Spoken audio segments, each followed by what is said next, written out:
சிவபுராணம். தவறை உணர்ந்த சந்திரன். பிரம்மதேவர் சந்திரனிடம், நான் வழங்கிய சாபம் விலக வேண்டுமாயின் தாராதேவியை குருவுடன் இணைத்து வைக்க வேண்டும்.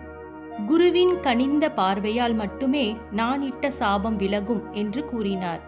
எனவே சந்திரன் போரை நிறுத்திவிட்டு சிவபெருமானிடம் தான் செய்த தவறை மன்னிக்க வேண்டும் என வேண்டினார். தன் தவறை உணர்ந்த சந்திரனை சிவபெருமானும் மன்னித்தார். பின்னர் சந்திரன் தாராதேவிக்கு தகுந்த அறிவுரைகளை கூறி குருதேவருடன் இணைத்து வைத்தார். குருதேவரும் நடந்த அனைத்து விஷயங்களையும் மறந்து தாராதேவியை ஏற்றுக்கொண்டார். பின்னர் சந்திரனின் சாபம் நீங்க குருதேவரும் அருள் புரிந்தார். தாராதேவி கருவுற்றாள். தான் கருவுற்றத்திற்கு காரணம் சந்திரன் என தன் கணவரான குருதேவரிடம் கூறினார். பின் தாராதேவி ஒரு அழகான ஆண் குழந்தையை ஈன்றெடுத்தாள். அந்த குழந்தையை தாராதேவியுடன் வளர விரும்பாத குருதேவர் சந்திரனை அழைத்து அந்த குழந்தையை சந்திரனிடமே ஒப்படைத்தார். குழந்தையை பெற்றுக்கொண்ட சந்திரனும் தன் 27 தேவிமார்களையும் அழைத்து அந்த குழந்தையை தன் குழந்தை போல் வளர்க்க சொல்கிறார். பின்பு அந்த குழந்தைக்கு புதன் என பெயர் சூட்டினார்.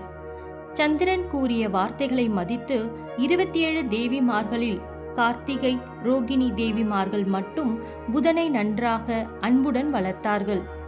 இதில் கார்த்திகையை விட ரோகிணியே அதிக பாசத்துடன் புதனை வளர்த்தார்.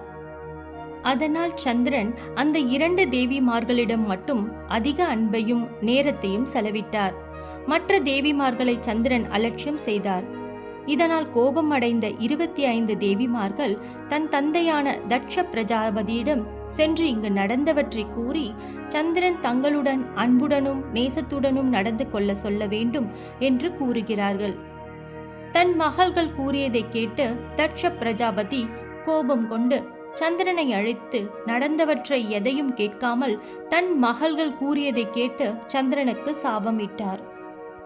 தன் மகள்களை கவர காரணமாக இருந்த கலைகள், அதாவது சந்திரனின் அழகு 15 நாட்களில் தோய்ந்து போகும்படி சாபமிடுகிறார்.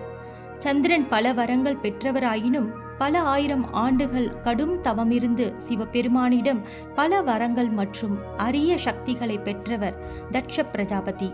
எனவே அவரின் சாபத்தை தடுத்து நிறுத்தும் சக்தி தனக்கில்லை என்பதை உணர்ந்தார் சந்திரன். சந்திரன் தேவேந்திரனிடம் நடந்த அனைத்து நிகழ்வுகள் மற்றும் தான் பெற்ற சாபத்தை பற்றியும் அந்த சாபத்திலிருந்து நிவர்த்தி பெறுவதற்கான வழியை கூறுமாறும் வேண்டினார். எனவே தேவேந்திரன் சந்திரனின் பல தவறுகளை எடுத்துரைக்கிறார். நீ தேவையில்லாமல் பல தவறுகள் மற்றும் சாபங்களையும் பெற்றுவிட்டாய். குரு பத்தினியான தாராதேவியால் சிவபெருமானை எதிர்த்தாய். அதை தடுத்த வந்த பிரம்மதேவரை அலட்சியம் செய்து அவரிடம் சாபம் பெற்றாய். பின் உன் பிரிவின் அவசியத்தை உணர்ந்த பிரம்மதேவரும் சாப விமோசனம் அளித்தார். தற்போதோ நீ உன் மாமனாரும் கடும் தவம் செய்து பல வரம் பெற்ற தட்ச பிரஜாபதியிடமும் சாபத்தை பெற்றுள்ளாய். அவருக்கு அளித்த வாக்குறுதியை மீறி நடந்தால் அதிருப்தி அடைந்த தட்ச பிரஜாபதியின் சாபம் உன்னை கடுமையாக தாக்கியுள்ளது. இதுவரைவில் படைப்பு கடவுளும் தட்ச பிரஜாபதியின் தந்தையான பிரம்மதேவரே உனக்கு பல உதவிகளை செய்துள்ளார். எனவே அவரை சரணடைவதுதான் உனக்கு சரியாக இருக்கும் என தேவேந்திரன் சந்திரனிடம் கூறுகிறார்.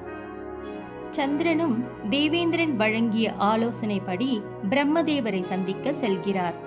பிரம்மதேவரை சந்தித்த சந்திரன் நடந்த அனைத்து விஷயங்களையும் கூறினார்.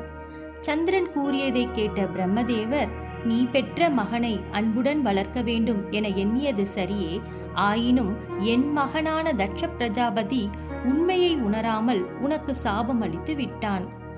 தட்ச பிரஜாபதி என் மகன்தான், ஆனாலும் அவன் கடும் தவம் புரிந்து பல வரங்களை பெற்றுவிட்டான். அழியா வரம் பெற்றுள்ளோம் என்று செருக்கிலும் கர்வத்துடனும் பேராசனாக ஆட்சி புரிந்து வருகிறான். அதிகார எண்ணங்களினால் என் வார்த்தைகளையும் அவன் அலட்சியம் செய்து விடுவான். அவனிடம் சென்று காலத்தை விரயம் செய்வதை காட்டிலும் சிவபெருமானிடம் சென்று சரணடைவதே நல்லது. மேலும் அவர் உன் பிரிவின் அவசியத்தையும் உணர்ந்தவர். உன் சாபம் நீங்க ஏதேனும் உபாயம் மேற்கொண்டு உனக்கு நல்வழி காட்டுவார். ஆகவே அவரை சரணடைவதே உனக்கு சிறப்பு என்று பிரம்மதேவரும் ஆலோசனையை கூறினார். பிரம்மதேவரின் அறிவுரைப்படியும் வேறு வழியும் இல்லாமையால் சிவபெருமானை காண கைலாயம் செல்கிறார் சந்திரன். ஓம் நம சிவாய.